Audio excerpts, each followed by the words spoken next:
Okay, we're going to get started here. Welcome. Can you hear me? Make sure my mic works here and that you can hear me all clear.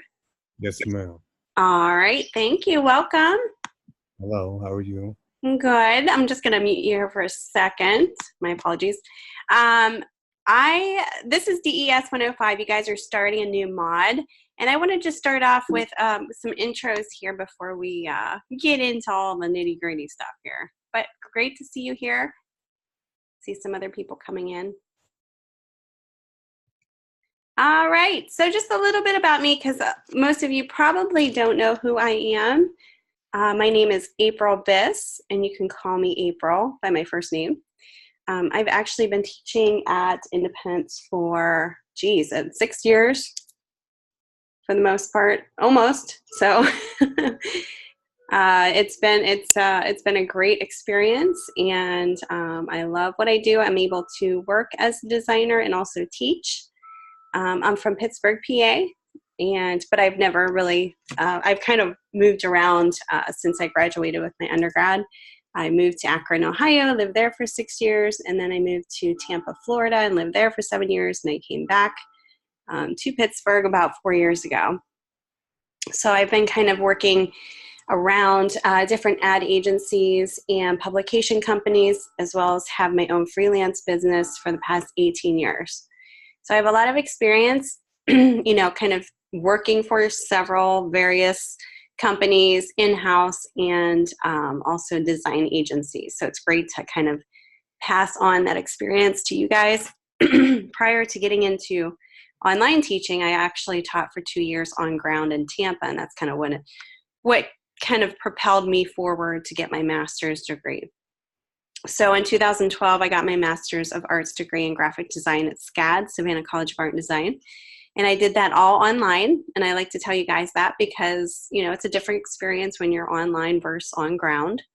And I also can say that I was in your shoes at one point, and I kind of understand, the pros and cons of that. So it's definitely a different experience, but, it was definitely well worth it for me as well. Excuse me. I have 18 years of experience working in the design industry, like I said, about 6 years teaching in higher education, and I do have my own design studio that kind of goes with me when I move around because I'm a freelancer as well. So it's great. I just finished up a book cover for an author, second one. So that's kind of fun, and I'm just kind of finishing up some details with that. The launch will be in October, so I'm kind of finishing up some Facebook flyers and ads for that. I have a 4-year-old daughter, Amelia. She is my joy and my life. So, you guys definitely need to, tell us a little bit about you in the intro section of the class, because we it's great to, I think the downside of being online as an online student is we don't get to see each other, in a classroom. So it's really important to make those connections through the discussions and also the intro posts that you guys hopefully place in there. Networking is super important, even if it's, students in your class that you kind of connect with, stay in touch with. You have no idea how many times I have had alumni contact me and vice versa about opportunities. So you just never know. And then, obviously staying in touch with your instructors is also important too. So I want to know a little bit about you. Go ahead and share that in the intro post. But now that we're kind of talking in lecture, just type in the little chat area where you're actually living now, whether it be where you're from or where you're currently living. I know there's only a few people in here. All right, starting in Brooklyn, New York. Very cool. It's so interesting to see where everybody is. All right. Very, very cool. Kansas City. All right. See, everybody's, I just, there's sometimes I have people from, actually living in Hawaii, just so many interesting places. I've had one student that actually lived 30 minutes from me. One time teaching the 6 years I've been teaching, that was the closest. So it's kind of funny whenever that happens.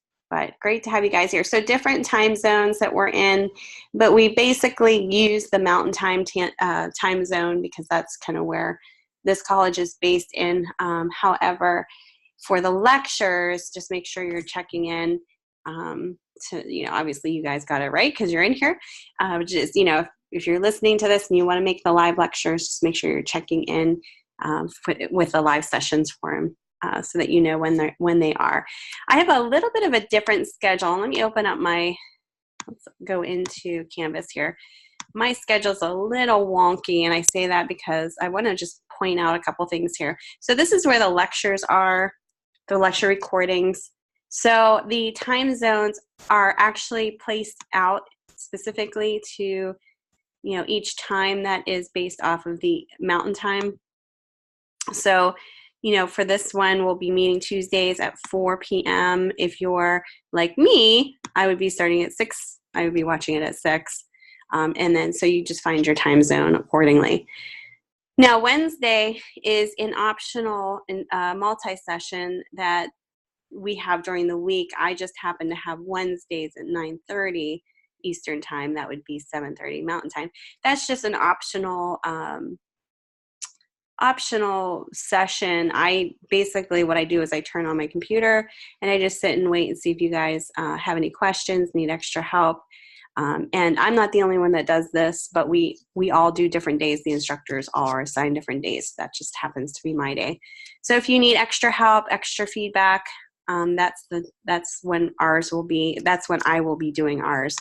So Wednesday, and like I said, I'm just sitting in there and just kind of waiting on you guys. I'm not just sitting in there. I'm kind of working too, and whenever I'm not tending to anybody, so it's not like I'm just sitting there like twiddling my thumbs. But yeah, definitely take advantage of that if you need extra help. Don't forget, you guys have every week you have a required lecture. The first one you need to watch before this one for week 1 because it gives you a great beginning supportive supplemental video that goes along with my videos that will be posted under here, which will be lecture 2 for week 1. So watching this first one is really imperative. If you haven't gotten to it yet, definitely watch that. And then, like I said, I will be posting the links below here each week underneath the first videos, lecture 1 videos. Whoops. And I just started this one. So this first week, it goes over a lot of the fundamentals, the panels, some of the basic tools in InDesign. Talks about InDesign, what InDesign is. So, the stuff that I might not get to is in this video, and that's why we have it in here. So definitely check that out. What else? Okay, so those are the time zones. You guys know what's going on there. My contact information is in the About the Instructor. So if you're looking for my email address, my phone number, this is my actual cell phone number, and then my Skype name. If you need to get a hold of me, obviously email me first. I have my phone on me all the time. I, get back to you within 24 hours. But yeah, you can call me too if it's an emergency. I have students that do that too. Just a little bit about me down here. So that's kind of another way to find my contact information. And please don't feel like you're bugging me. I'm here for you guys. I want you guys to succeed. So if you're stuck or need extra help, let me know. All right, daily checkpoints. Every day you guys get a extra credit option. And not only is it great for extra points, and that's in here, the daily checkpoint, but it's also a really great supplement to what you're learning every day in this class. So you get to learn even more, you gain more from this class. Your Shark academic resources are here. That's to help you guys in any way. Course information just about this class itself. The library, Student Success Center. If you're having issues and I'm not around to help you guys office hour wise, you guys can definitely check in here. And each week you guys have a learning coach that's assigned to this class. And I'll show you in the announcements, they have different specific days and times they're available as well. Readings and videos, we'll take a look at that. Help desk, obviously if you're having issues, computer support, things like that I can't help you, that's where you would go for that. Career preparation, that's always kind of in there. It's just talking about prepping for your career. And course content list, this kind of explains, kind of breaks it down in a different way than you see the initial home screen. So this kind of shows you, it's almost like a breakdown of everything. What do they call that? The map, like a map page. Okay, so in here you'll see course homepage, everything included in here that you might not normally see in the first homepage. What's nice about this is you can actually access your course media here very easily. So go make sure you're kind of going into this section every week, because you do have required readings, required videos and or articles in here that go along with the class, okay? So for instance, week 1, here's the lecture 1. This is actually in week 1 live session anyway, so it's kind of repeated here. But then also supplemental videos are also listed in here. So if you say you're having issues understanding the basic tools, you can go in here and watch this quick 5-minute video, maybe adding text in art frames, stuff like that. So definitely check that out. Optional recordings here through lynda.com for week 1, and then it goes on to week 2, week 3, and week 4. So don't forget to kind of check that out in your course media page. And again, that was course content list. You can find that there, or go to modules on the left side of your screen to gain that access. You also have the lynda.com porthole instructions in your student access porthole here as well, okay? All right, any questions about that? It's pretty simple and to the point, but.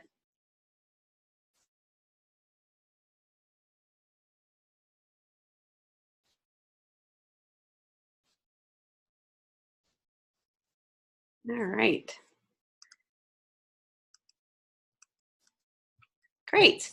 All right, I love teaching this class. I've taught this class several times before. I think it's a great fundamental class that really gets you started in InDesign and really thinking about the basic elements of design. So it's a nice mix of the basics that we're going to be taking a look at. I'm going to say hello here real quick with my video so you can see who I am. Can you see me? It's always nice to see each other and who, who your instructors are. It's actually really hot here today, so I have my tank top on. I don't have a professional shirt on, I apologize, but I do have my tank top on. It's like almost 90 degrees here in Pittsburgh. It's crazy. And I'm sure like tomorrow it'll be like 20. So I just want to say hello and show you my face. I can't put this on real long because it takes up the memory, and they tell us, you can say hello in the initial screen, but don't, have your video camera on all the time. So, all right, so you can see who I am. All right. Okay, so we have deadlines, right? Even though you're students, you have deadlines. It's great to get used to that, because in the real world, that's kind of what happens. You have deadlines. So it's really, really important that you submit all of your work on time in this class. And why is that?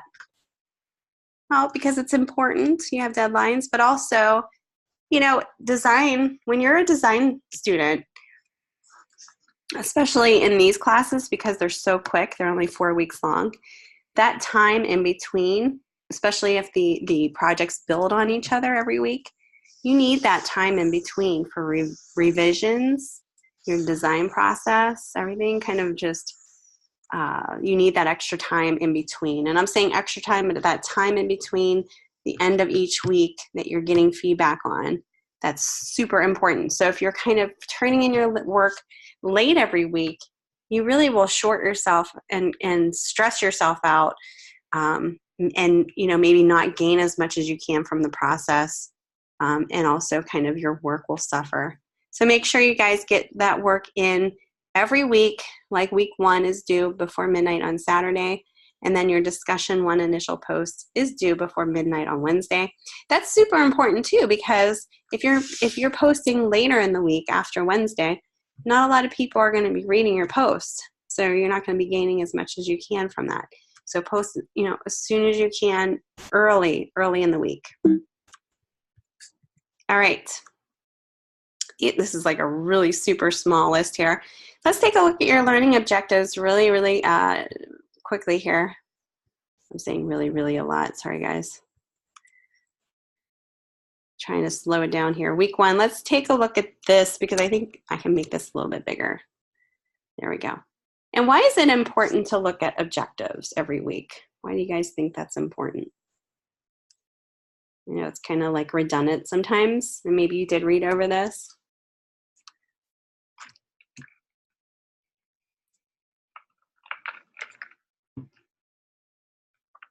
While reading over, somebody's screaming at me with all caps.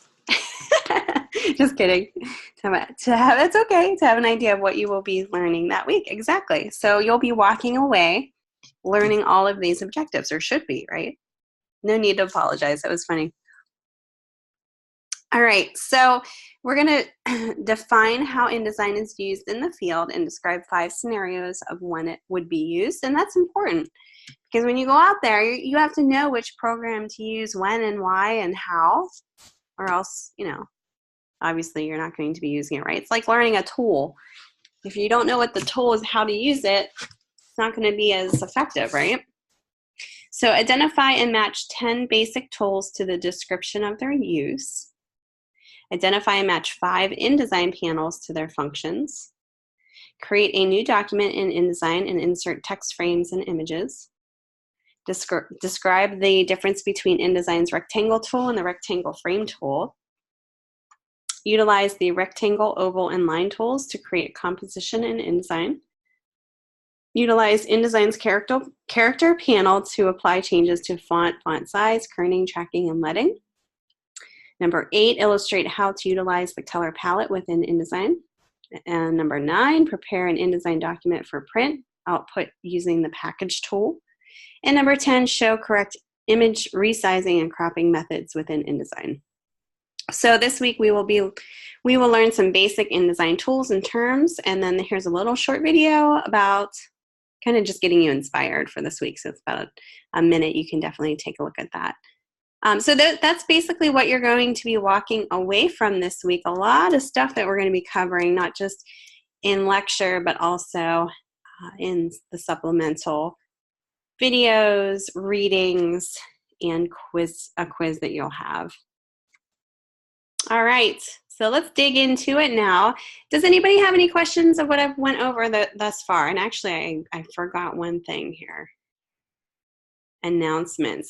This is how I communicate with you guys too. So definitely check out announcements every week.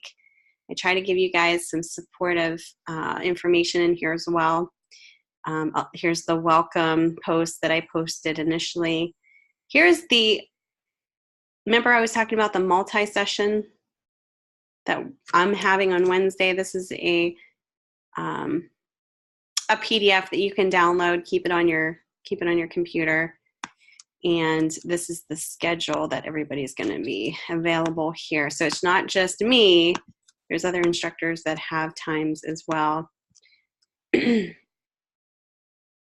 So here's my time slot here, Wednesday. But there's other people's. And then here's our link to each Zoom room.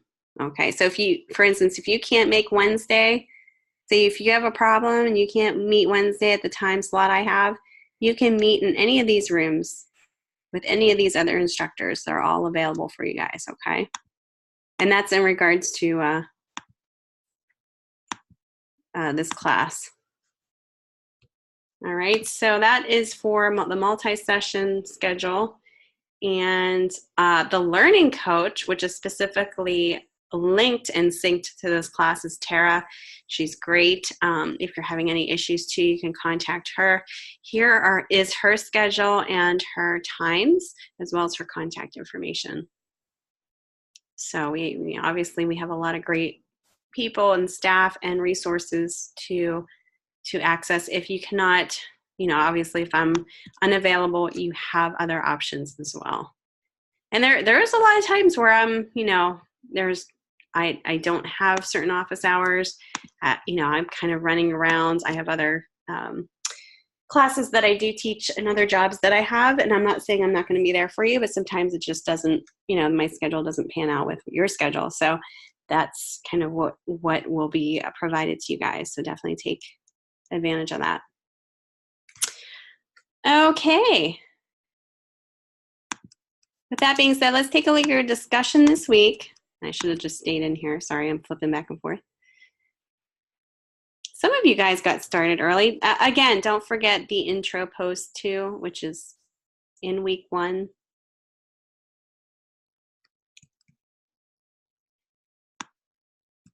All right, so we're going to be talking about InDesign and kind of how it's used in the field in this discussion. And I'm not going to read word for word through the background. I want you guys to read that. What I'm going to read through is the prompt. So it gives you a little bit of a background information about what we're going to be discussing. Definitely read through that. The prompt for this, I will definitely read. So we can, if you have questions, let me know. For this discussion, we will look at InDesign and how it is used in field today. You might try a job website like monster.com. There's a link there, so you can click on that.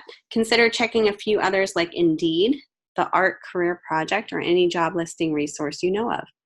Use InDesign as a keyword for your search and take note of the job titles and descriptions that come up. Are any of the listings something you might be interested in? Why or why not? In your post, write about one of the positions you found and list the job duties that require InDesign's knowledge as a skill. List ideas of how you will become a Power InDesign user so you can be hired. For example, to become a Power InDesign user, I will learn one InDesign shortcut a day. Discuss why you feel your methods will be successful. For your citation, you might use articles that show examples of how InDesign is being used in field today. Your initial reply post should work to develop a group understanding of this topic. Challenge each other, build on each other, always be respectful, but discuss this and figure it out together. Don't forget to have your post have the reply requirements included. So obviously it needs to be 150 plus words for your initial post, 1 APA citation and reference, and 2 follow-up posts of 50 plus words. So there's the little details there. And if you're having issues with understanding what the APA posts look like, citations look like, there's actual examples in here to help you understand how to do that. Okay, so it's in there. And then down here, just really helpful links, course media, intro, that you can do your intro posts and then go into your assignments. But any questions about that? I know other resources. Can you guys list any other job resources, websites that you might know of? Like, I think one's, isn't it Glassdoor? That one's a big one, right? Is it Glassdoor? Yeah, Glassdoor. eHire, okay. Career Builder, yep, good one. So, for instance, I'm just going to open up Glassdoor and I'm going to type in InDesign.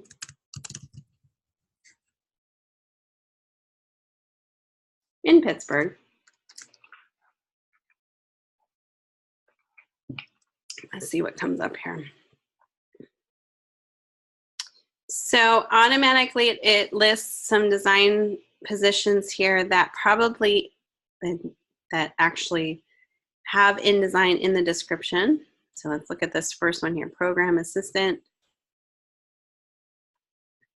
There, right there. So working knowledge of computer programs. Oh, I just lost it. Sorry, guys.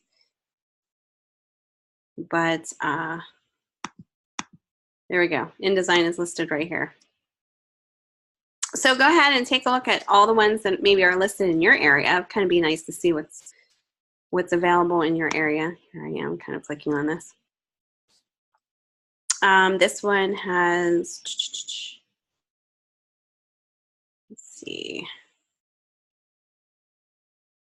right there, InDesign here. Okay, so InDesign being the top keyword that you search for will definitely bring up jobs that have that in their description. It might not be ones that you're looking for, like maybe you don't want to do an advanced level master planner, landscape architect. So definitely screen through these, and maybe you want to work for Dick's Clothing Sporting Goods. That might be something of interest to you. Okay, or go, like you said, eHire, Career Builder. That's a good one, monster.com. Okay, would you be interested in them? Maybe, maybe not. Explain this in your post. Write about it. List ideas of how you will become a Power InDesign user. Think about, be specific. Don't just say, I'll work in it for 5 minutes a day. Talk about specific things that you might do. You might look up tutorials, as an example. So that's kind of a good way, maybe like one tutorial a day, go through, examples. Any questions about that? That'll kind of get you started. See kind of what jobs are, in the area if you're learning InDesign, jobs that you may be able to do, obviously once you kind of get out. It opens your eyes to the importance of the program. It gets you thinking about what you can do to kind of learn on the side as you're going through school, maybe working a little bit harder at building your experience using it. No questions? We're all good? Guys are easy. All right. So go ahead and start that. Have that posted before midnight tomorrow for your possible full credit. And then when you guys respond to each other, ask each other questions. This one's a little bit more difficult to change a perspective of what somebody's thinking because they're obviously picking out a job. But, kind of when you respond, you can also show examples of certain things too to somebody. Maybe you're showing them other ways to become better at InDesign. Maybe there's other tools and techniques that you find out about as well, so you can share that. All right.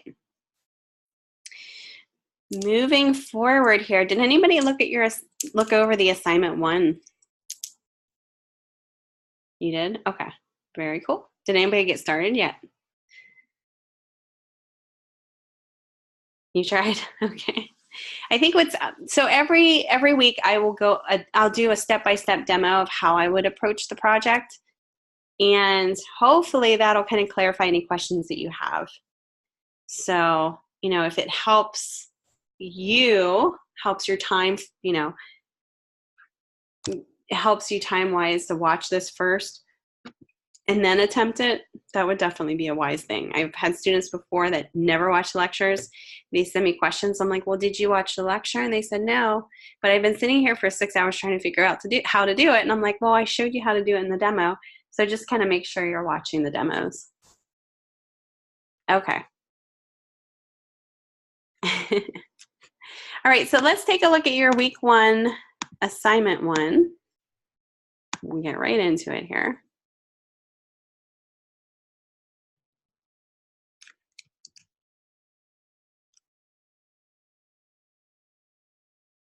I think this is a fun assignment. I think you guys will really enjoy this. And it seems a little overwhelming at first, but I think once we go through this, you'll be good. And it's just getting through the details. So it talks about how InDesign is the standard for layout of all kinds. I see a lot of students designing in different programs, and that's fine as far as the final layout, but it's always great to have InDesign be your final layout for all of your work, even if it's like a 1-page ad. You can do certain things in Photoshop and Illustrator to your ad, but when you lay it out for final export, especially if you have extra type to deal with in place, InDesign is definitely the go-to. So it's good to kind of get in that habit, okay?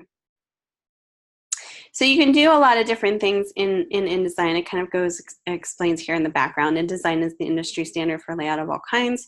Graphic artists utilize InDesign to bring text and graphics together with the ability to manipulate and change both quickly and easily. Effects such as drop shadows, highlights, bevels, and more can be added and removed effortlessly without the InDesign platform. Within, the InDesign platform, making client changes and campaign management far simpler than in other software. Another strength of InDesign is its type tool and character panel. InDesign delivers the ability to minutely tweak anything related to a font, its size, position, and many other attributes, which is a designer's dream come true. Multiple page documents, such as books and magazines, are almost exclusively created in InDesign as well. InDesign shares many tools with both Photoshop and Illustrator, including the eyedropper, text on a path, gradient, pen tools, and more. This will help tremendously with your learning curve as you step into this powerful yet user-friendly interface.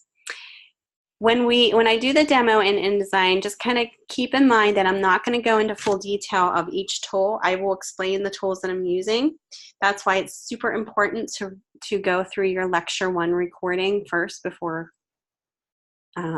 going forward, that I showed you in the lessons area, the forum, the live sessions area, because that kind of explains a little bit more of the panels, the tools that are being used, okay? So just kind of keep that in mind. Okay, so for this assignment, you're going to create some cover designs for a menu. For the week 2 assignment, you will do the rest of the menu design, maintaining the styles introduced in your cover. In the field of graphic arts, we frequently give the client more than one option to choose from. Therefore, this week you will be designing 2 versions of the same menu cover. So you're going to review the 3 menu options below. Choose only one of the 3 menu options below. You're going to create a new InDesign document with the following specifications. So you have the size specs, 8.5 by 11. You're going to have 2 pages. The margins, 0.375 inch, 0.375 inch. Bleed is 0.125 inch. You can turn off the facing pages for now. We don't really need that. And then it just kind of tells you to make sure that your settings in InDesign is in picas or P. Make sure that you have changed your preferences to be in inches. Shouldn't be. You need to have inches kind of set up. So I'll show you kind of what they're talking about as far as margins go in here in a second. I know it's kind of confusing to hear, so I'll show you in a second here. Okay, so I'll get to that here. So using the logo and tagline from your chosen restaurant, create a menu cover layout. You can add colored or patterned backgrounds, utilize the photos provided, plus add lines or shapes to your design. It can be as simple or as complex as you think the restaurant warrants. Go to page 2, create a second version of your cover. Consider trying a different background and or experiment with different opacities, colors, and type combinations. Remember, whenever you start here, you will carry to the other side for week 2's assignment. So for instance, what you're kind of working on now, you're going to go forward with in week 2. If you copy the layout for the example, so if you do any of what's shown here, your creative score on the rubrics may be low because we want you to come up with something. We don't want you to emulate what's here, okay? Package the file when you're finished. Be sure to include all images, fonts, and high-res PDF. I'll show you how to do that. Zip the package folder and name it as such. And then you're going to turn in the zip file. So choose one of the following restaurants for this week's project. You have choice number 1 is Maxwell's Fine Steaks and Seafood. So Maxwell's has graced downtown Atlanta for over 80 years. Since they are known worldwide for their overall customer experience, there's a 6-month waiting list for reservations. All staff is in tuxedos and crisp white linens grace the candle-lit tables. Their entrees range from $52 to $82, with all the side dishes served a la carte. This truly exemplifies what a fine dining experience means. So thinking about that, you want to make sure that the design elements being chosen and the layout is reflecting a more affluent target audience. So affluent is, a little bit more people who have money. So there's ways to show that, this is a more expensive restaurant, using color, using typography, using space, using how you're laying it out, the grid structure. Okay, so keeping all that in mind whenever you're doing each one of these. So in the assets, which means that's what's going to be given to you. So if a client were to give you this is like an asset. They would give you a logo, front page copy to put on there, menu copy for photos, and then you can click here to access all of that. So if you're going with Maxwell, you want to click on this and actually download what's in here. And it's going to include all of these elements. When a client, most of the time you do get stuff like this, they'll send, kind of give you the already established logo if it's not like on a new brand, and they'll give you the information that you need. You just have to kind of set it up as a layout and concept. Okay, number 2 is Starlight Bistro, something great by the sea is their tagline. Best friends Margot and Penny opened Starlight Bistro after not finding what they really wanted in a restaurant, healthy food. Starlight Bistro is a very small restaurant decorated with holiday lights, star ornaments, and colorful prints. It is eclectic in food, entertainment, and the personalities on both sides of the counter. Shoes are optional as they are situated right on the beach. For under $20, you can get a healthy meal with a fabulous view. So definitely a different feel, a different vibe than Maxwell's. It's kind of more affordable food, healthy food. So start thinking about the elements that would go into that. Start thinking about who are the people in here, what would they look like, the target audience that you're speaking to. How would you do that visually? All right, and then again, Starlight Bistro includes the logo, front page copy, menu copy, and 3 photos. So you'll click here if you're doing Starlight. You might want to just download all 3 just to see, what you want to do. Number 3 choice is Wok and Roll Chinese and Sushi Restaurant, and they came about when restaurant owners Liu and Wen decided to stop competing for Orlando's best in Asian cuisine and instead join forces and create a unique Orlando dining experience. Families from around the world feel comfortable in the simple, contemporary black and white red decor. Prices range from $8.95 to $15.95 for a plate that is certain to yield more than one meal.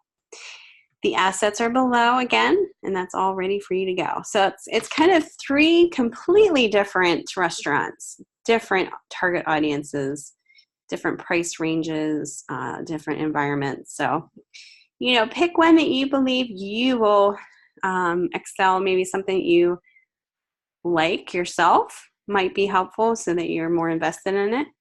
You might want to challenge yourself. You might, if that's the case, say, oh, you've done a lot of upper affluent type of projects. Maybe you want to, challenge yourself with the bistro. So choose it wisely. You might want to kind of play around with 1 or 2 of them if you're not sure, and then hone in on one concept. All right, so this is how I'm going to be grading you down here. So definitely familiarize yourself with the rubrics. That's how I will be evaluating your work.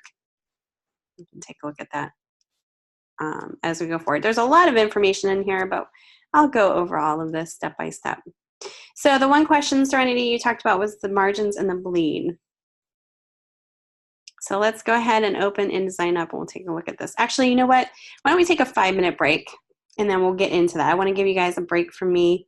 Go ahead and get some food or snacks and then we'll go right into it. Does that sound good?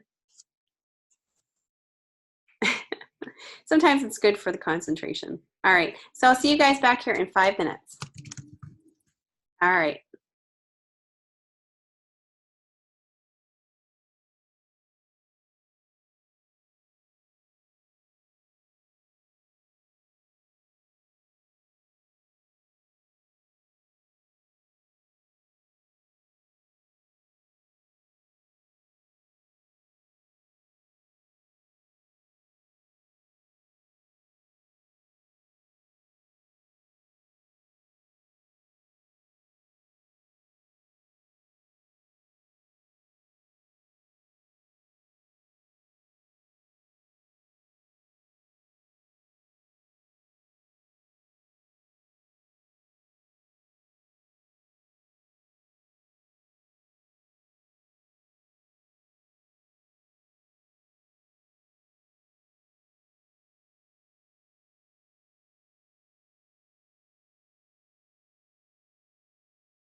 Okay, can you guys hear me? Awesome, we have somebody else in here. Welcome. Oh.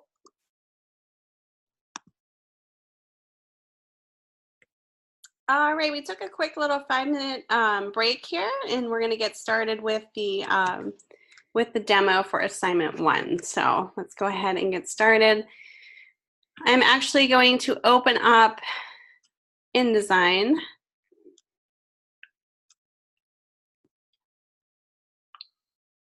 Give me 1 second here, guys.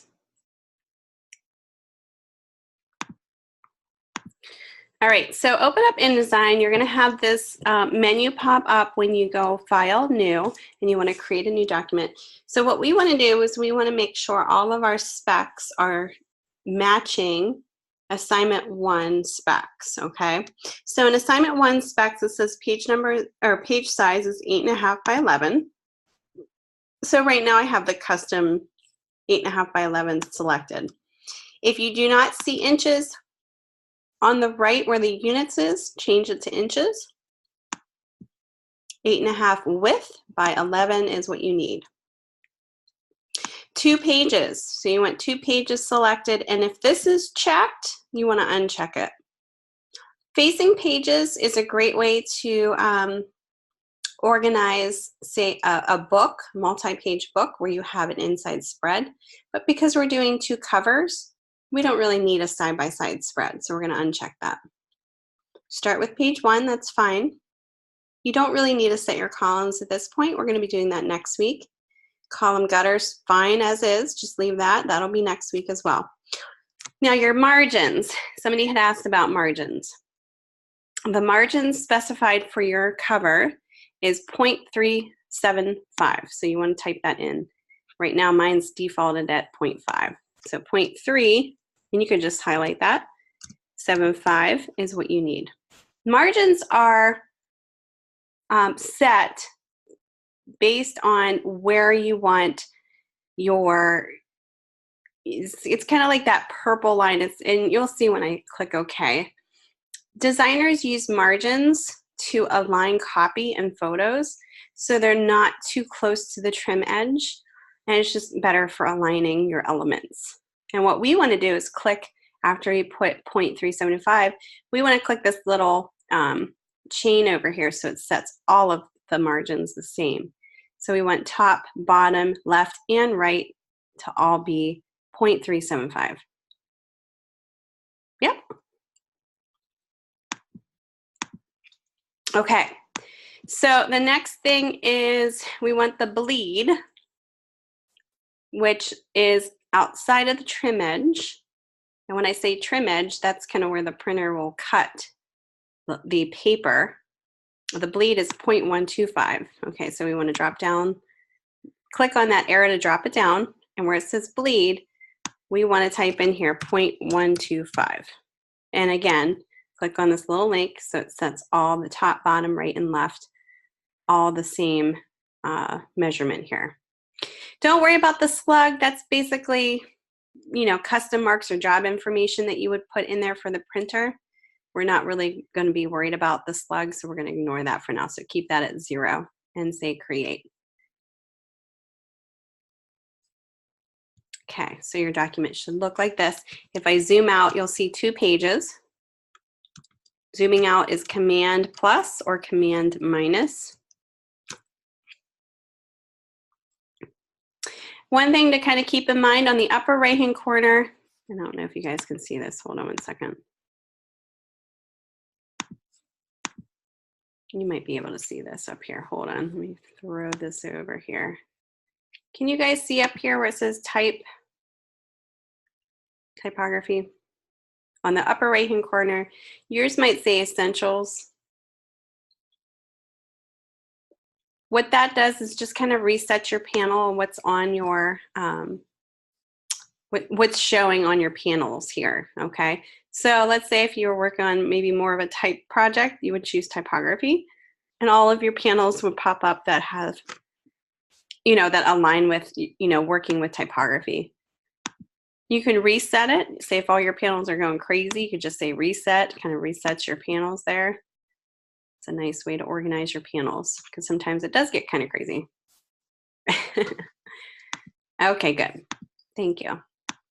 All right, and like I said, watch the week 1 video before the one that I'm going to post in here. It talks a little bit more in detail about all these tools that I'm going to go over in your panels, navigation of, you know, kind of what you're seeing here in the actual InDesign program.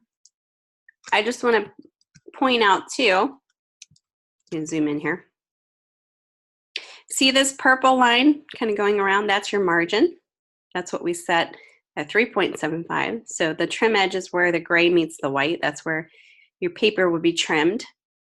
The margin space is just for you to align your elements.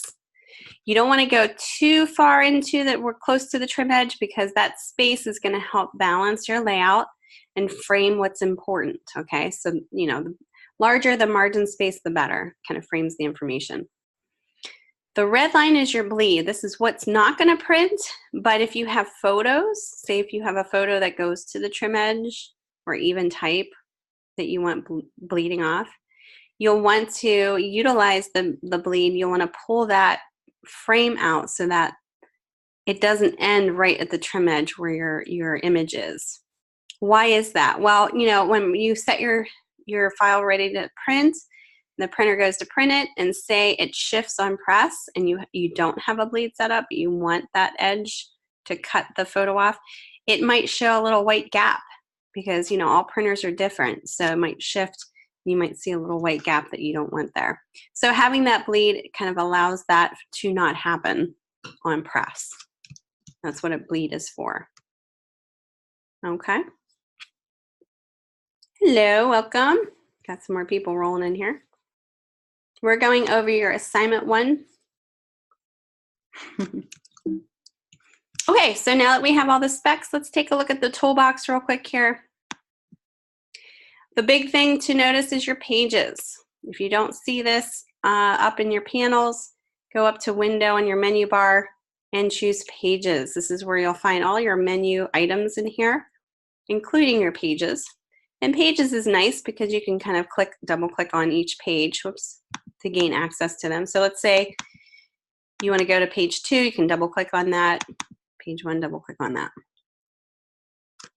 Okay. Layers, just like in any program that, you know, Illustrator or Photoshop, same thing. You can put things on layers to better organize. Swatches, you know, this is kind of the, if you're sampling colors and want to put a swatch in here for easy access, you can do so here and choose your stroke and your fill if you're doing type of, you know, the elements there. CC libraries, this is, you know, if you have Pantone swatch library that you're importing, you can import it through there. Glyphs is basically typeface oriented. So if you're looking for glyphs, say, you know, different symbols within the typeface that you're working in, that's where you would find it. Text wrap, we're going to talk more about that next week. Very important with body copy. You have your stroke here, so it'd be lines. If you're making, you know, lines, oops, sorry. Let's see if I guess I have to get a color here. If you're making lines, you have control over the thickness here, the cap, the type of line. It's a little thick here. You know, and just the scaling of it. If you are doing corners and all that, it's kind of the specific stuff that's involved in that. So that's the stroke. The gradient, you know, if you're ever, and I'm choosing the rectangle tool in here. If in the toolbox, this is your toolbox, if you see a little white arrow, hold down on that actual button. So, because it's telling you you have other options down here. So like say you want to do a circle, you just click and hold that icon down and choose the ellipse tool, which is under the rectangle tool. And the letter next to it just is a shortcut key. So if I were to hit L on my keyboard, let's say if I select my selection tool and I hit L on my keyboard, it goes right to that tool. So if I click and drag on my artboard using that circle and I hold shift to kind of lock it in proportion, and I want to fill it with black, I'm just going to fill it down here. This is my fill and this is my stroke. If I want to add a gradient, I just click right into the gradient box here. And you can kind of switch it up, you know, kind of play around with it. You could do radial. You can change the color. So if you had your swatches out, let's say here, what are my swatches? And you could pull these out. These are all tabs, which is kind of nice. So if you wanted all these out individually, you could tab it, pull it out, or you can go back in, or you can go right back into the actual panel it belonged in, so it's a little bit more organized. But let's pull out gradient and let's drag a color into this gradient box. If I drop it right over that stop, is what they call those, it changes the color. So you can kind of play around with that. You can add more in there, more other colors in there, but that is the gradient box there. All the rest of the information, we're going to go over all of the paragraph styles and character styles as we go forward here. I'm going to kind of skip through that right now because some of it's a little bit more specific, web related, and then this down here, the paragraph and character styles, we'll get into next week. All right, in your toolbar, again, you have your selection tool. This basically selects, say if you make an object, let's say we fill this, you can use your selection tool to either move it around or adjust the size, pull out the bounding box here. The direct selection tool, which is the white arrow, is how you can get into the specific points. So these are almost like vector points, anchor points, I should say, that you can kind of play around with individual anchor points. Okay, so they have two different purposes. Same thing in Illustrator, it's just they look a little different in here. Page tool, we don't have to really worry about that. Gap tool, content collector tool. We'll get into some of these as we go forward. Type tool is important. The type tool is basically draw out your type box and then you can type within that box. Then you have to highlight your type in order to change the size, and kind of be aware when you select a tool in here, your presets change to that tool up here. So watch what I'm saying about that. So if I select this line tool, watch what happens above here. I don't know if you guys can see my line tool and then my type tool. You can see the presets change. It's specific to what tool you're working on. So right here is the typeface that I'm choosing. So I can choose all kinds of different typefaces here. The family, if it has a type family, so that would be, if it had like bold or something, that would be there. This is the point size. Oh, okay, hold on, let me share my desktop here.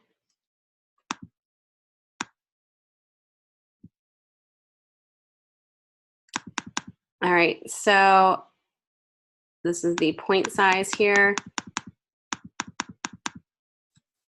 Is that better? Or wait, let me get my chat. My chat box is not up here. Okay, yep.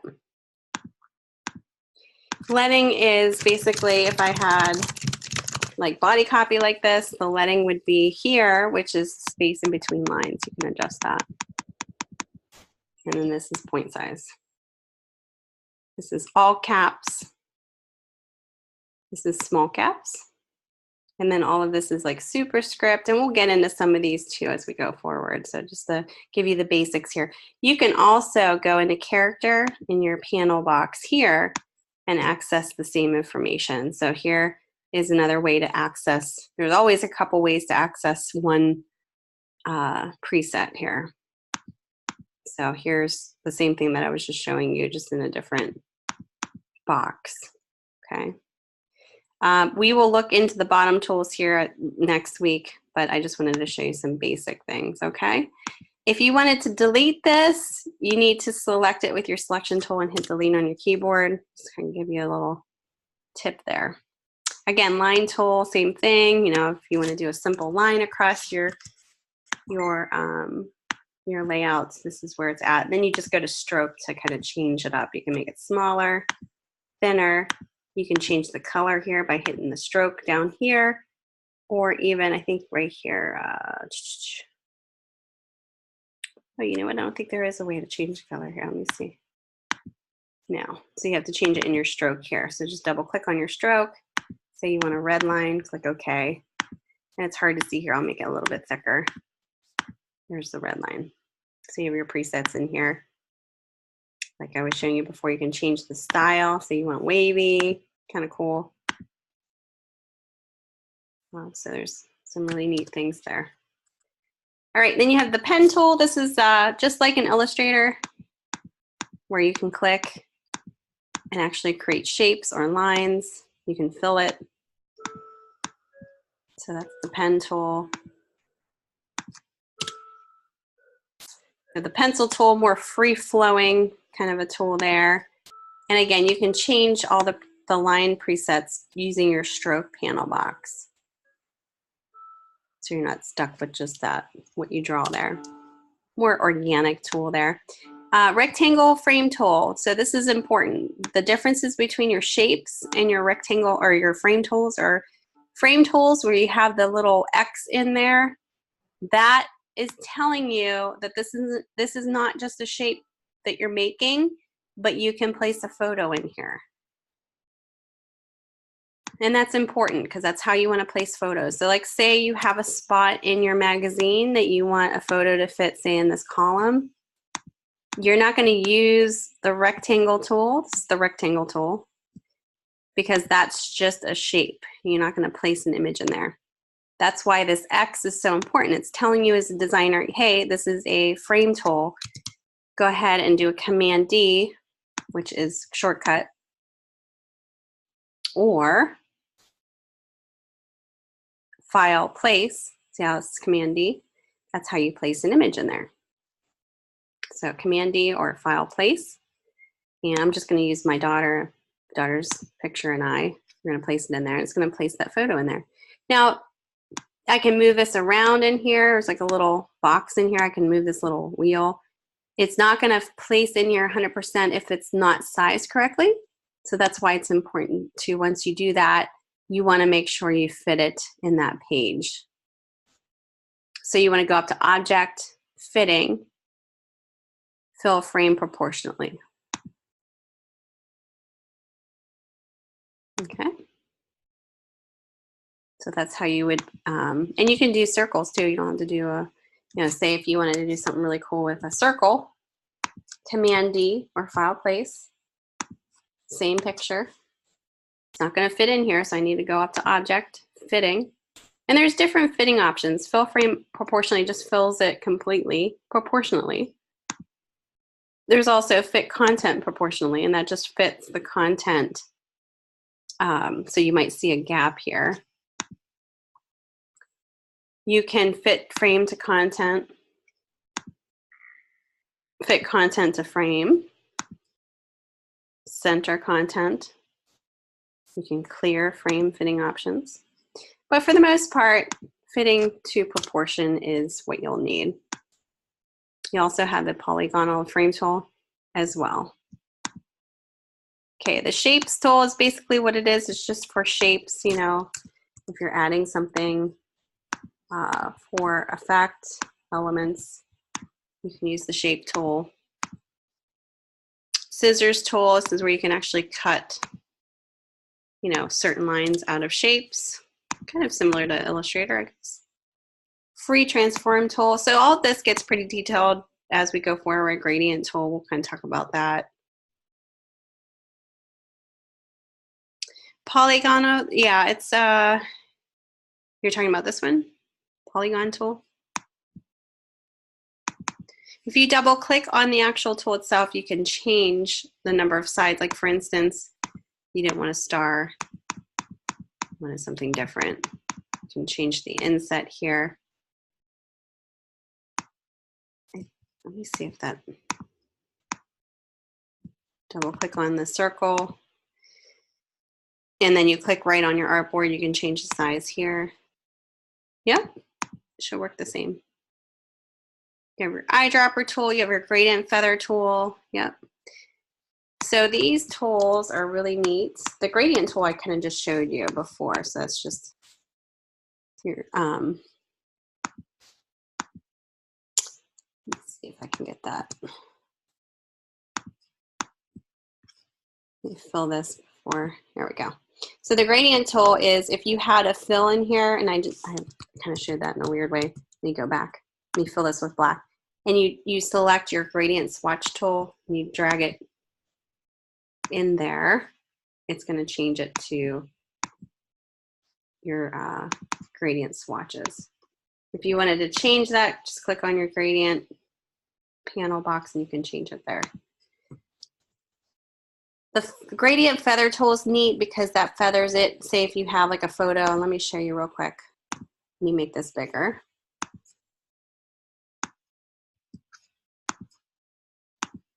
And like say I wanted to fade out a color from dark, say black to white over top of our photo. So I'm going to draw a rectangle here. I'm going to fill it with black. And then I'm going to select the feather tool. Oops, let me go the other way. So I'm going to fill it with black, and then I'm going to select the gradient feather tool and click from the bottom up where I want it to fade out. And I can get some really cool effects there. This blue line's not going to print, so it's going to look like that.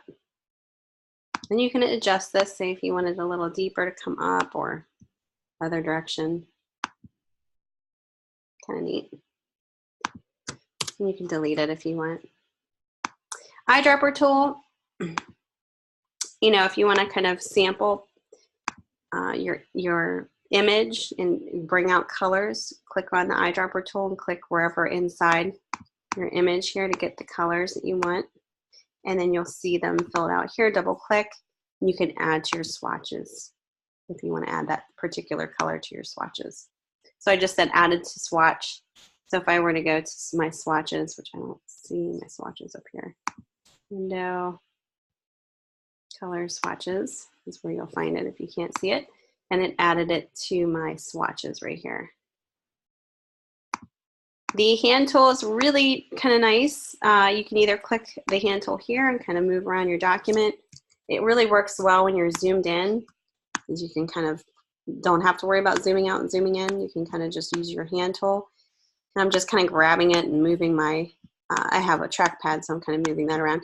Another trick is, say if you don't want to go all the way down to your hand tool and you just have another tool selected, if you hold down the space bar on your computer, that's a kind of like a shortcut for this hand tool. So space bar and then click here and then let go of the space bar and you're back to the tool that you had. This is a nice way to navigate. Zoom tool is what it is. You can zoom in, zoom out. And again, a shortcut to this is Command plus or Command minus on your keyboard. Command minus is zoom out. Command plus is zoom in, or you can use this tool. Now, you can see I have it on plus. There's a little plus sign, so it's going to zoom in. If I hold down Option Alt, I'm on a Mac, and click, it's going to zoom out. You'll see a little negative sign there. Okay, so just kind of a little heads up there. All right, so that's just kind of a little intro of what's going on here. And I know in the week 1 lecture that you guys have to watch before this one, you'll get a little bit more in detail too. So I'm going to get started with my concept. Okay, thank you. It was great to see you. Nice to meet you too. We're going to get started with my concept. So the concept, let me go back here. And I'm going back to our, picking out a client.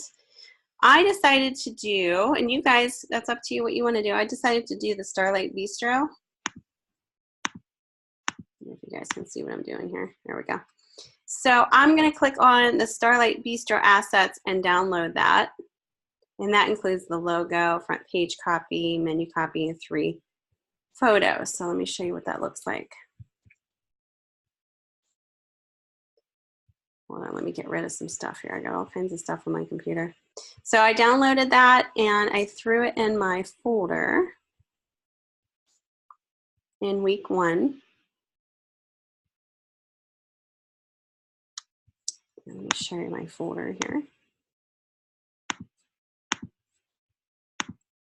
There we go. So Starlight Bistro is the folder, and these are the images that are in here. Now, not all of these images you're going to use for the cover. They're just options. So here we go. There's the logo. AI file is the Illustrator original file that you'll need.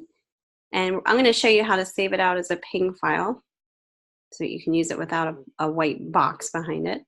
Here's just a sample of what's shown in the assignment, and then you have your text documents, so your Word documents. So the first one is the cover, and that's the one I want to open for my cover. And then the menu text is for the inside, which we'll be doing next week here. So a lot of this stuff you might not be using. Here's what's going to be on my cover.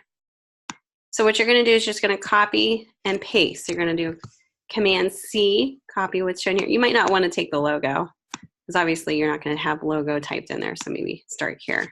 Do Command C or edit copy in Word. You're going to go back to InDesign. I know it's a lot of back and forth here. Give me 1 second. Where am I at? I lost you guys here, sorry. There we go. Okay, so do that first. Take your copy, draw your text box out, and then just do Command V, which is file place. Or go edit, paste. Sorry, command, I didn't say place, I didn't say paste, I said place, so it is paste. So you want to do edit, paste, so Command V. Oops, I just did it twice. All right, then I would just move this to the side, just for now, on your artboard, so you have it, okay? All right, the images that are in the folder, you do not have to just, you're not bound to just using that. So what I would suggest is actually going to pixabay.com is a great website. Let me show you what I'm doing here because you can't see it. Pixabay.com is a great website for free high-res images. Pixabay, let me type this in the chat so you can have it. And you can just look up keywords like beach or sandals or whatever is related to your piece. Textures, think about textures that you can use. For Maxwell's, that might be a perfect thing to look up, maybe dark leather or, something that's like great for the background texture. I'm just kind of looking up unique images maybe to use for my cover. And this would be for the more fun, eclectic beach restaurant. All right, and then when you click on them, you can download them. Like say, let's say we wanted this one. You just do a free download and then choose the ones that are a little bit bigger. So 1920 by 1078 would be a good one. Select download. You might have to sign in. I'm not sure. Save it to your desktop.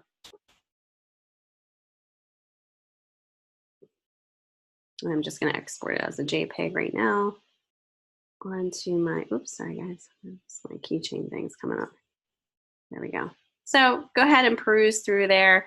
You can look up sand, it could be not as specific as, not as broad as beach, but more specific to a texture that you might use for the background.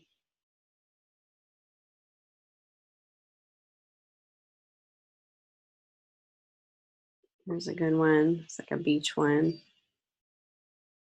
And just remember, take a look at the logo. You're going to want to look at the logo because you want to make sure the logo is going to look right on the image that you selected or the colors that you're going to choose in the background that you selected. It might be too light, might be too dark. So, all right. Once you get the images, that if you want to, online, I would go back and I'm going to do a full bleed. And what that means is it's going to bleed from one side to the other side all the way around. I'm going to take, and you don't have to do this. You don't have to have a full bleed on yours, but it's kind of optional. I'm going to take my rectangle frame tool. I'm going to do from the one bleed on the top, so all the way where that red line starts, all the way down to the bottom. I'm covering all over, and then the bleed with my rectangle frame tool. Okay. And then I'm going to do a Command D or File Place, and I'm going to find that image that I just downloaded, and I'm going to fit it in here. File fit proportionally.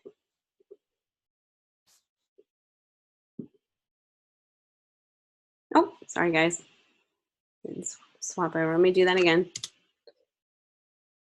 Thank you for letting me know. So I'm going to take my rectangle frame tool with the X from one side to the bleed. So I'm covering all that red box, that bleed that we set.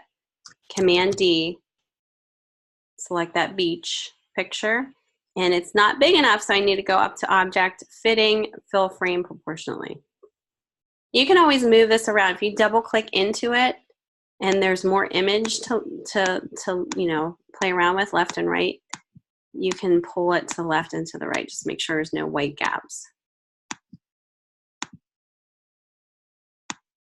Okay. All right, that AI logo that I showed you.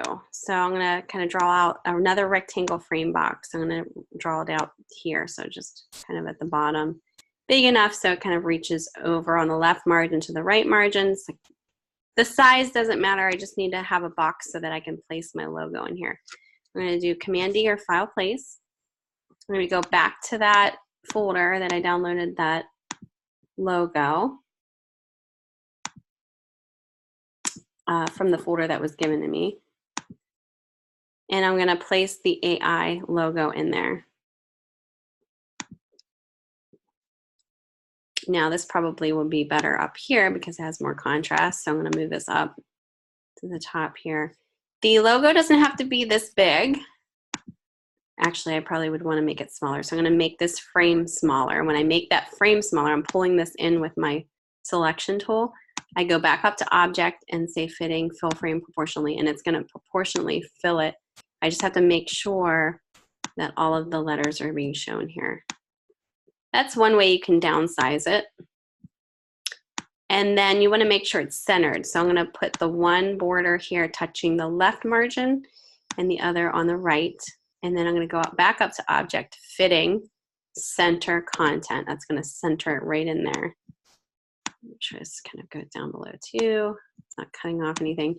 If you want to resize this another way too, if you double click on the actual image, the logo, a red box will appear. And let me show my whole desktop so you can see my presets. So you double click inside, and then up here is where your size, this is what it's sized at right now. So it's 81% by 81%. We want to make sure this link is selected so it constrains proportions. If you don't, it's going to stretch and distort.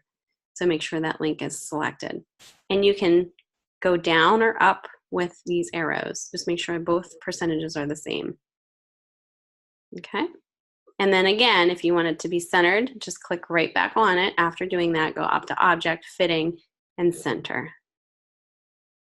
Okay. These blue lines aren't going to print. This is so if you want to see it kind of in preview mode, go all the way down where your fill and your stroke are at the very bottom of your toolbar and hold that click in and choose preview. And that's what it's going to look like for print. So you can get rid of all those like guidelines and overprint preview that you would normally see. If you wanted to add a drop shadow on this just so it pops a little bit more, select it with your selection tool, the actual logo. There's options for drop shadow. If you go up to Object on your menu bar and go to Effects, and you choose drop shadow. So you can play around with that.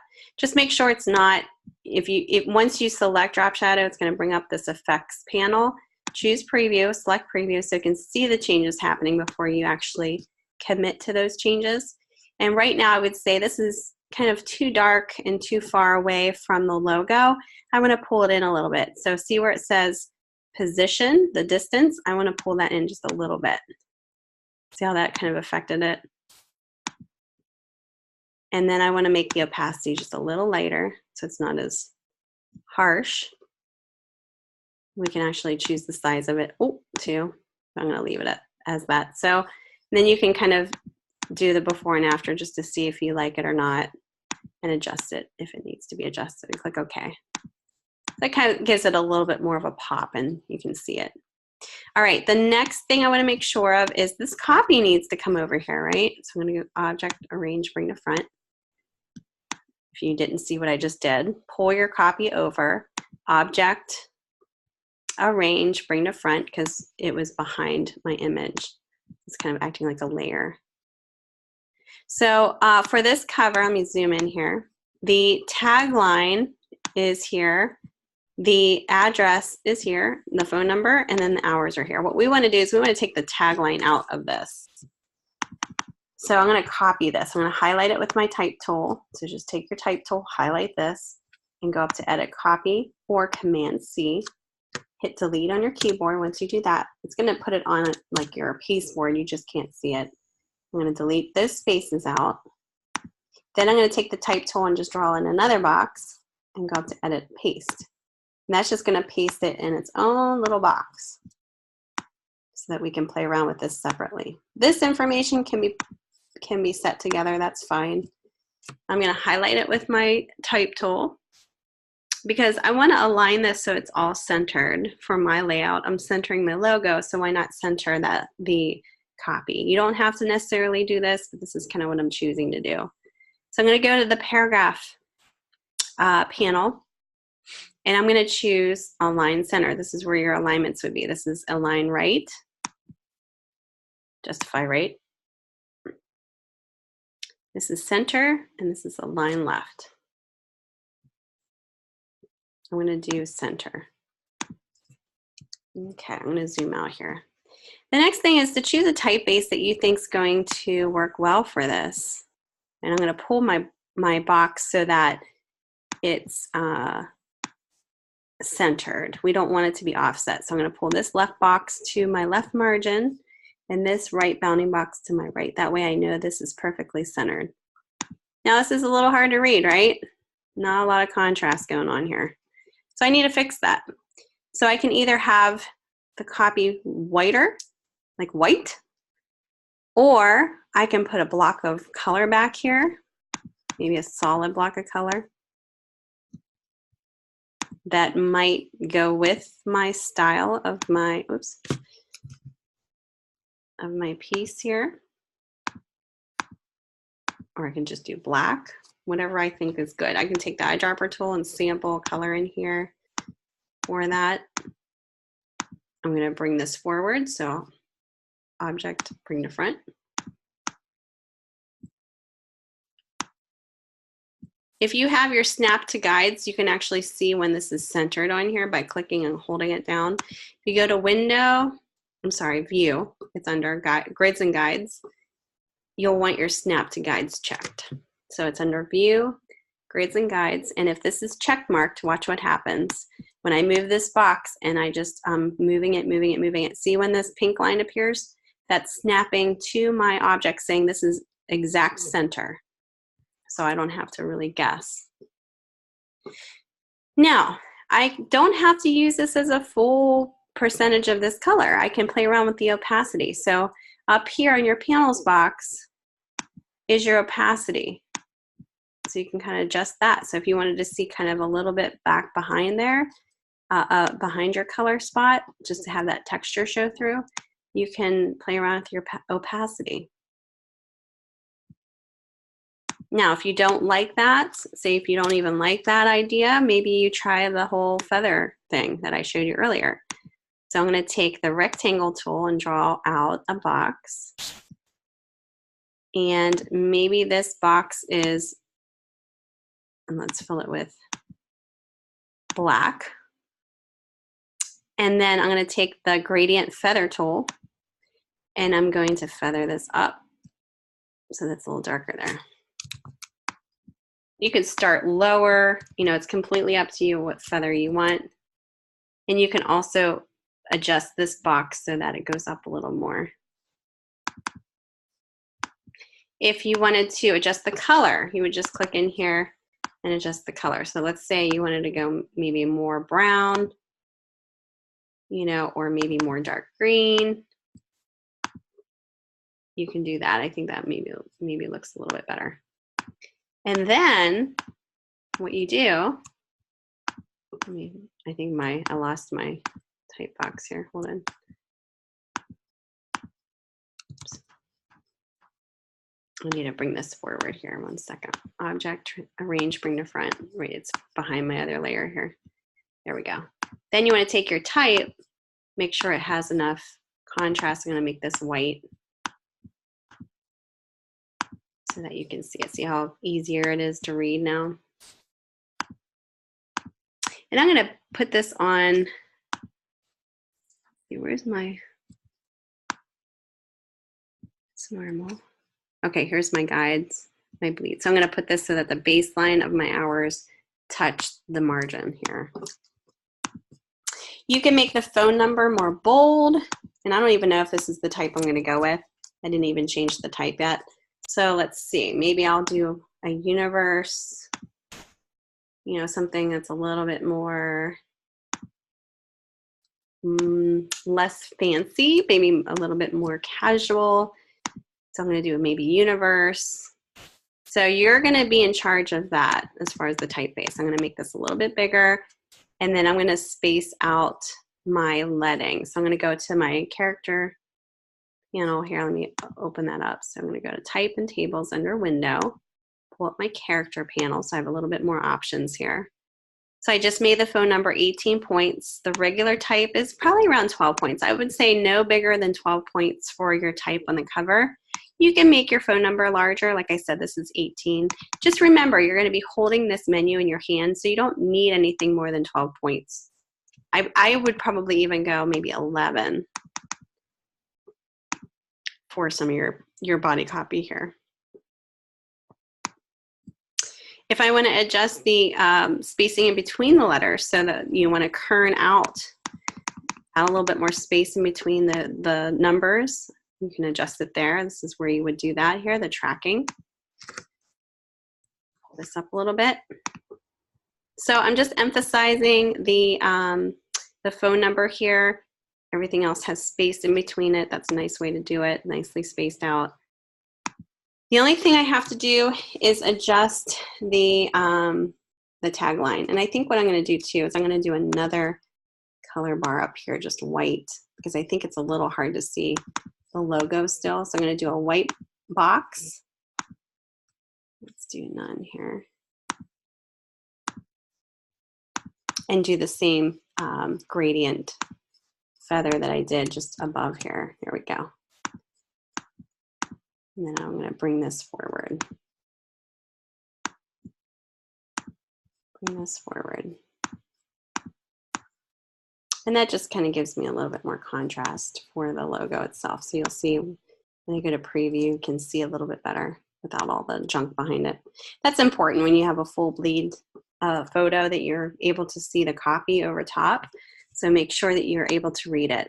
Now the tagline is a little different. You don't have to necessarily have it with, like right next to the name of the actual logo. You can have it down here, but it should be bigger and set far apart. Maybe not as big as the logo, but larger than the body copy, because it's a little bit more important than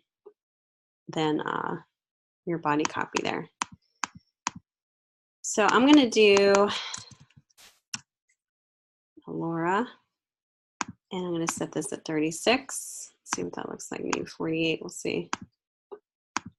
Obviously, I'm going to make it white to emphasize it in some way, and then also center.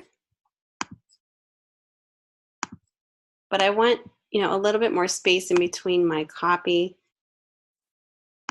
my body copy, and that, so it has, oops, it has a nice frame space there. Now you can put this by the logo too. Just if you were to do that in this instance, I would make it a little bit smaller so it's not fighting with the logo. And then obviously I would make it dark, the same color as the logo.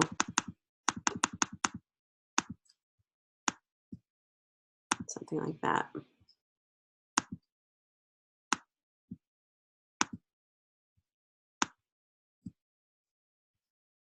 It's a little hard to see here. Pull this down a little bit more. Okay. I kind of like it down here. I don't know. That's just my My opinion, I like it down here a little bit better with the layout that I have going on. Let's make it a little bit bigger. And then maybe bring this up just a tiny bit. And it's all about balance and space, giving that nice space to it. All right, I'm going to save this. I forgot to do it right now. 605, assignment 1.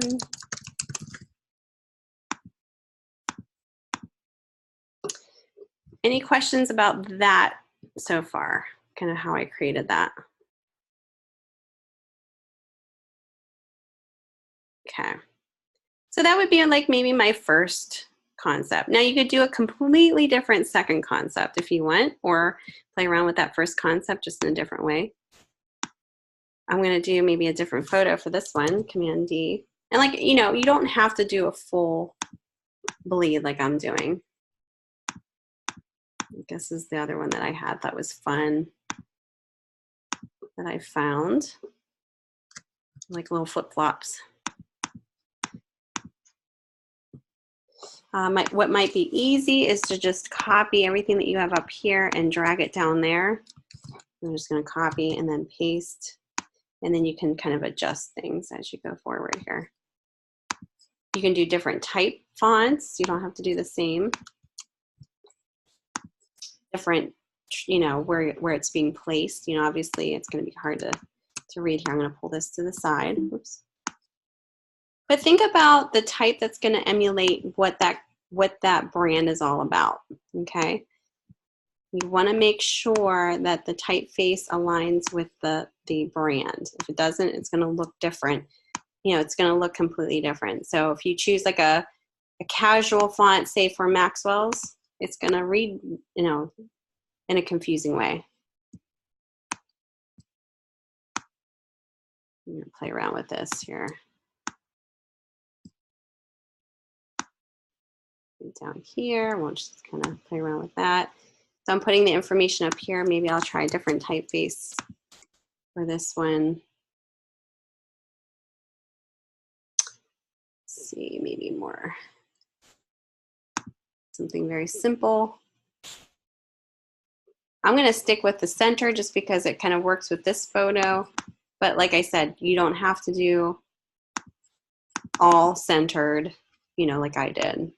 Just what I kind of, what works for what I have here. All right.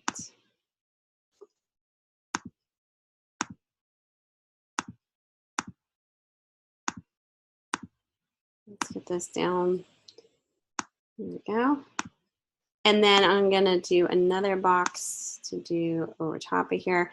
I'm going to take the eyedropper tool and actually take a sample of this brown part. But I'm going to make it a little darker.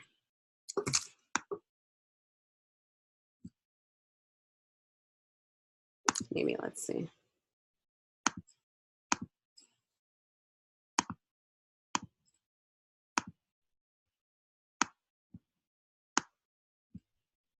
Okay. There we go. And then just bring these to the front. If you're not working in layers, you kind of have to do that. Just like this didn't come up.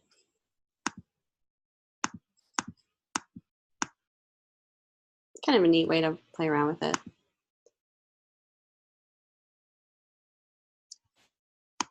And for this, I'll probably do capital letters with the bigger words there.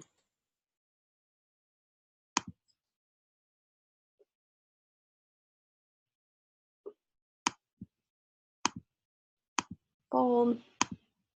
You can use the colors in, you know, if it works for your, you know, for your piece. So I'm going to take maybe that yellow, for instance, and see if that looks good with the tagline. It might not look so good. Let's see. Yellow in the star. Yeah, it's not so good. So I'm going to go back. But don't forget, you have the option of putting the drop shadow. You can even put it up here. You know, if I want to put a little bit more of a kick here for the type. You don't always have to use, there's not, you know, you don't always have to use a drop shadow. It's just a, Oops. Something to think about if it looks like it's getting a little harder to read, especially over type of copy. I'm sorry, over a photo.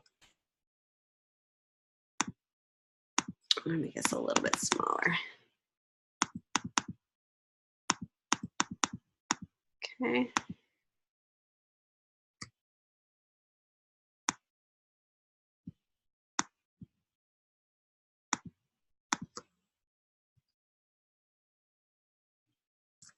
All right, so then just balance everything out, make it look, you know, balanced and ready to go. So that's my first concept, and that's my second. Now, of course, I'm going with all centered. You might want to play around with that. You don't have to use, you know, if you wanted to, you could have this photo start here. Now, I wouldn't never split your layout in half. So what I mean by that is, you know, never have this halfway, like perfectly halfway. It would be like right here with a bottom color box. You want to always go with the rule of thirds. So either a little bit more color box or more photo. But you can do that too. You know, you can make it so that the bottom is a color box of some sort, not necessarily a gradient. Probably not that color.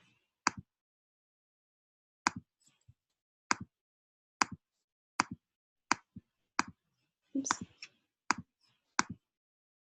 So play around with it. See what you can come up with. Whatever works, you know, for you. I'm going to do something like this and bring this down.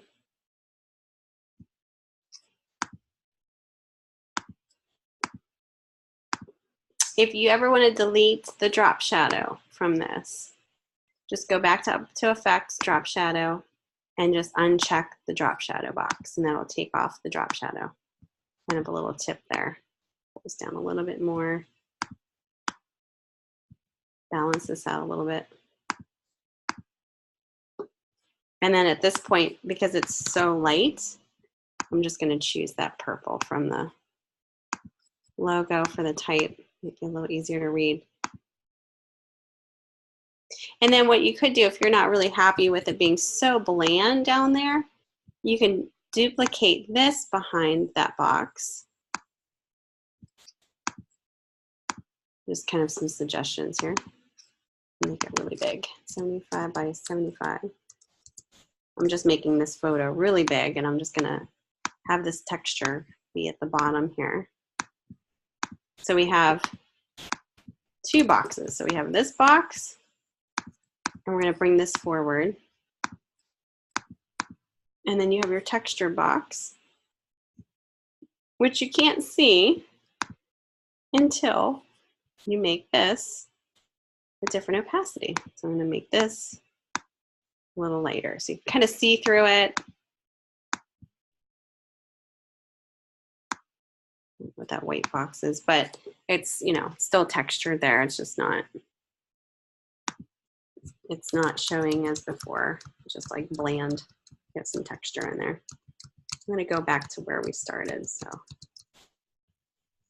I'm just doing undo, undo, undo. Any questions about that?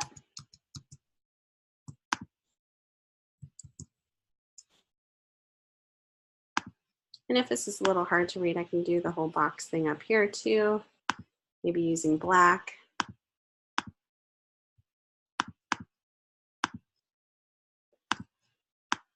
Oops.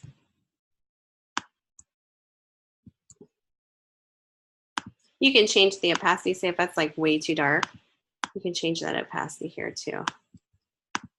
Just make sure you bring forward this information so it's not behind it.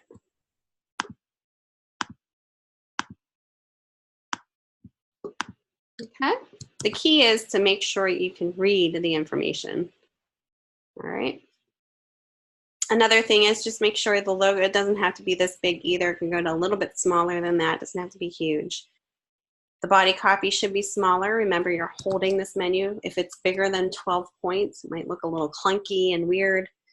So make sure you're kind of making this typeface smaller, point size. you can emphasize the phone number. Even the hours can be emphasized a little bit more. And then obviously the tagline needs to be a little bit bigger to stand out a little bit more. So right now when I look at this cover, first thing I see is the image pulls me in. I see the logo. Then I see something right by the sea, and then I see the details. So my eye is perfectly it's the way that I have this hierarchy set with my elements is exactly where I want my eye to go. So I have no confusion on what I'm looking at first, second, third. If I had all of these elements the same emphasis and the same size, my eye wouldn't know where to go first, second, third. So you need that hierarchical order within your menu, and also your inside when we get to that point.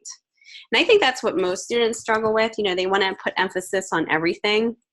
So the logo is the same size, the tagline's the same emphasis and size, the typeface of the body copy is too big and the same size. Everything's just, you know, you're not sure where to look first, second, third. So make sure you're providing that travel for the eye to know where to go first, second, third.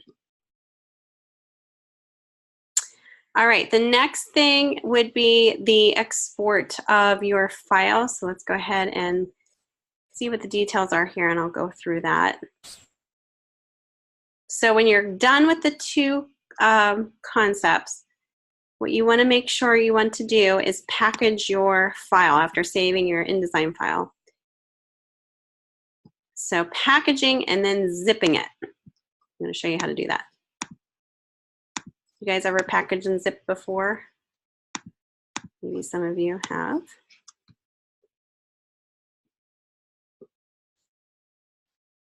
Okay, let me show my whole screen here. Okay, so you're going to go up to File. It's really easy. File, Package. Simple, simple. Now, when you do that, your package panel box will pop up. It's going to just tell you a little summary of what you're seeing here, how many linked images are in there. If you click on the fonts, you'll see all the fonts that you have in there listed, links and images. Make sure they're all linked. If they're not, it'll show you the status here. And you'll make linking is just knowing if you move your image out of that folder after placing it, it's going to have a linking error. So you just have to figure out where that original file is and set that breadcrumb. Print settings, everything else you can kind of ignore. Just click on package. You really don't have to change anything. Just hit package. This is if you wanted to give your file a file name and a contact information. Say another designer is going to work on this. They can contact you if they have an issue. You don't have to worry about that. Just hit continue. This is where it's important to pay attention. So save as, make sure, you know, it's going to name it folder at the end. That's fine. It's going to place it in a folder. I'm going to place this on my desktop. The key thing is to make sure all of these are selected, including a print PDF. Now, the PDF setting can be the smallest file size, so it's not a large file for the PDF. And then hit package. So everything should be checked. Click OK. It might take a little while for it to save into your folder, but let me see here. Stop sharing, and let me hide everything so you can see what's on my desktop here. I got too much stuff hanging out on my computer. All right, I'm going to show you my desktop. I saved it to my desktop. So it saved it right. This is the folder it put it in. So you'll see a folder. Double click on that folder, and you're going to see the InDesign file right here. Sorry, let me make this bigger. InDesign files here, the original. You have your PDF. So if I were to click on this, I can actually look at your PDFs, 2-page. Click and open this and make sure it looks good before you submit too.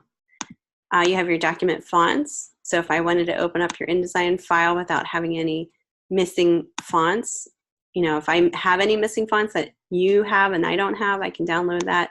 And then this is linked images, all the images used that are linked in my document. So it's all in this folder here. So what you're going to do with this folder is you're going to choose Control. You're going to hold down, you're going to select it, hold down the Control button, and choose Compress. or select the folder, go up to File, and say Compress. When you do that, you'll see a file named zip will appear. So keep this in your documents. This is kind of important. Put it in your week 1 folder. And then this is what you're going to submit. And the zipped folder is nice because you just upload one file instead of a whole bunch. All one file together, and then I can unzip it. It condenses it too, so that it's not as large of a file.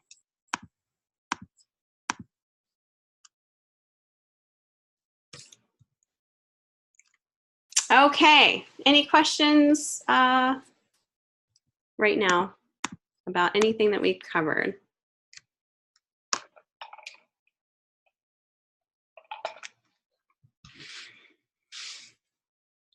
Nope.